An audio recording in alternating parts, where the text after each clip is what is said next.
भारत दुनिया का सबसे बड़ा युवा देश, लेकिन क्या तुम्हें पता है कि इसी देश की सड़कों पर चल रहे करोड़ों बच्चों का भविष्य एक ऐसे सिस्टम के हवाले है जिसका सच सुनकर तुम्हारी रूह कांप जाएगी। और आज हम उस सच का दरवाजा खोलने वाले हैं। लेकिन चेतावनी है, एक बार ये सच जान लिया तो शायद तुम पुराने भारत को कभी वैसा नहीं देख पाओगे। भारत का शिक्षा तंत्र दुनिया का एक सबसे बड़ा ढांचा, हर साल करोड़ों बच्चे इसके दरवाजों से गुजरते हैं। लेकिन क्या वास्तव में वे शिक्षा पाते हैं या सिर्फ एक ऐसी मशीन में डाल दिए जाते हैं जो डिग्री बनाती है पर दिमाग नहीं? ये कहानी सिर्फ स्कूलों की नहीं, ये कहानी है उस पूरे तंत्र की जो बच्चों को नंबरों की दौड़ में धकेल कर उनके सपने, उनकी सोच, उनकी पहचान सब छीन लेता है। राजस्थान का एक होनहार लड़का स्कूल में हर साल फर्स्ट आता था, लेकिन एक दिन उसने हॉस्टल की 5वीं मंजिल से कूद कर जान दे दी। क्यों? क्योंकि वो टॉपर नहीं बन पाया। बस एक बार 5 मार्क्स कम आ गए और जिसने उसे यह विश्वास दिलाया कि टॉपर न होना मतलब जिंदगी खत्म, वो कोई इंसान नहीं, वो था हमारा एजुकेशन सिस्टम। भारत के अधिकांश स्कूलों में बच्चे सवाल नहीं पूछते क्योंकि सवाल पूछना बदतमीजी माना जाता है। शिक्षा का असली मकसद सोचना,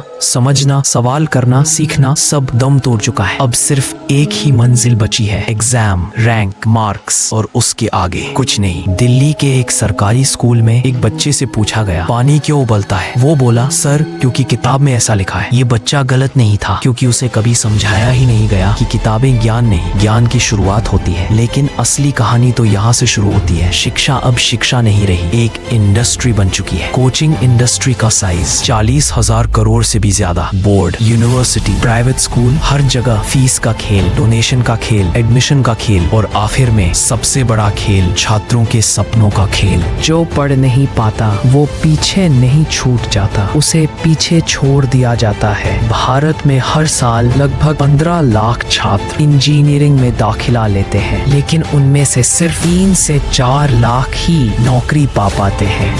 बाकी एक भीड़ बन जाते हैं। डिग्री तो होती है पर पहचान नहीं होती क्योंकि कॉलेज ने उन्हें पढ़ाया नहीं, सिर्फ परीक्षा पास करवाई। कई कॉलेजों में लैब्स हैं लेकिन मशीनें बंद हैं, कंप्यूटर है पर इंटरनेट नहीं, टीचर है पर पढ़ाने का समय नहीं। क्योंकि पढ़ाना महत्वपूर्ण नहीं, सिलेबस पूरा करना महत्वपूर्ण है। और ये वही देश है जहां हर साल लाखों ग्रेजुएट इंटरव्यू में अपना परिचय तक नहीं दे पाते। मध्य प्रदेश में एक मेडिकल स्टूडेंट था जो हर साल रटकर पास होता रहा। डिग्री मिल गई, मरीज आया, उसने गलत इंजेक्शन लगा दिया, इंसान बच नहीं सका। कौन दोषी है? वो लड़का या वो सिस्टम जिसने उसे डॉक्टर तो बना दिया लेकिन योग्य डॉक्टर नहीं। भारत में 70 लाख से ज्यादा बच्चे आज भी स्कूल नहीं जाते, कुछ पैसे की वजह से, कुछ दूरी की वजह से, कुछ इस वजह से कि घर चलाना पढ़ाई से ज्यादा जरूरी है। इन बच्चों के लिए शिक्षा नहीं, श्रम सच बन जाता है। और सरकार की रिपोर्ट कहती है सब ठीक चल रहा है। बोर्ड परीक्षा से ठीक पहले हजारों बच्चों की धड़कनें तेज होती हैं। उनमें से कुछ पूरी रात जागते हैं, कुछ डर में कांपते हैं और कुछ डर की वजह से अपनी जिंदगी खत्म कर देते हैं। क्यों? क्योंकि हमने बच्चों को सिखाया ही नहीं कि जिंदगी नंबर नहीं, तजुर्बों से बनती है। जब शिक्षा सपने नहीं बनाती तब युवा गलत रास्तों पर चलने लगता है। कई छोटे शहरों में युवाओं का एक बड़ा हिस्सा डिग्री तो ले आता है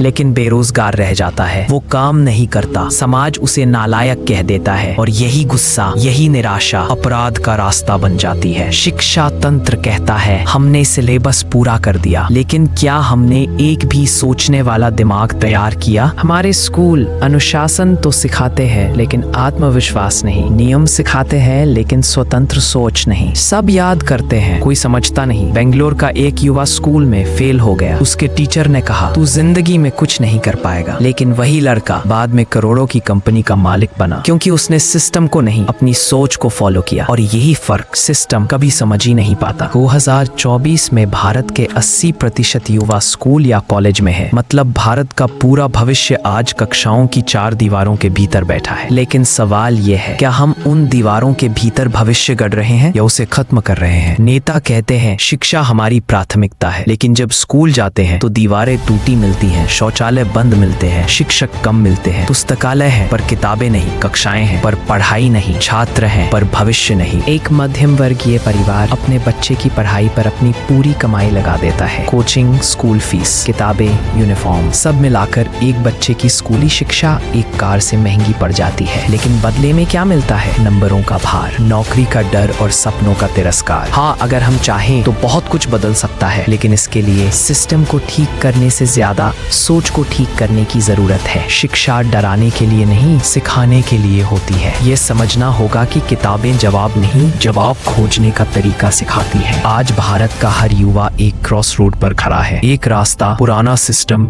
जहां सपने मरते हैं, दूसरा रास्ता नई सोच जहां सपने बनते हैं, और फैसला तुम्हें करना है। शायद आने वाला भारत हमारे फैसलों पर निर्भर करता है। अगर आज हमने सच देखने की हिम्मत नहीं की, तो कल हमारी आने वाली पीढ़ियां इस शिक्षा तंत्र की कब्र पर अपने सपने दफन कर रही होंगी, और तब इतिहास सिर्फ एक ही सवाल पूछेगा, जब समय था तब तुमने क्या किया।